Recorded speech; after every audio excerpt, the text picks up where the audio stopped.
গ্রামের বাড়িতে কি যে কষ্ট এটা শুধু আমরাই জানি। যাই হোক, তারপর ঢাকা থেকে গ্রামের বাড়িতে আসার মজাটাই আলাদা। ঢাকা থাকলে শুধু গ্রামের বাড়িতে আসতে মন চায়, এখন ঢাকা থেকে গ্রামের বাড়িতে আসছে, এখন কাজ করে খাও, মানে মাটি কেটে খাও।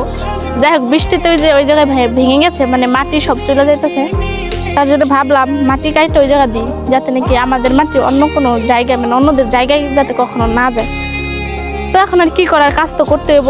আর সব থেকে বড় কথা হচ্ছে, যারা নাকি আজাইরা থাকে তাদের অসুস্থতা মনে হয় বেশি, আর যারা নাকি কাজ করে খায় তারা সুস্থও থাকে বেশি এবং মনটাও অনেক ভালো থাকে। তো আমি মনে করি কাজ করাটাই ভালো, কারণ কাজ করলে মনটাও ভালো থাকে, আমাদের কাছে ভালো লাগে, আর দিনটা অনেক ভালোভাবে যায়। তো যাই হোক, সবাই কাজ করবেন।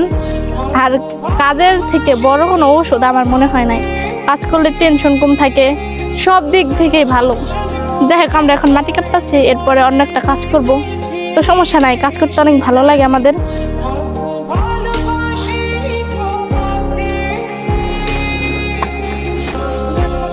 আর সব থেকে বড় কথা হচ্ছিল যে কাজ করা যেমন, তো মানে মাটির বস্তা উঠাইতে গেলে জীবনটা বের হয়ে যায়, এটা তো অনেক ভারী। তার জন্য, আর যেহেতু সামনে ঈদ আসতেছে, তো বাড়ি ঘর তো একটু অন্য পদের করতেই হইব।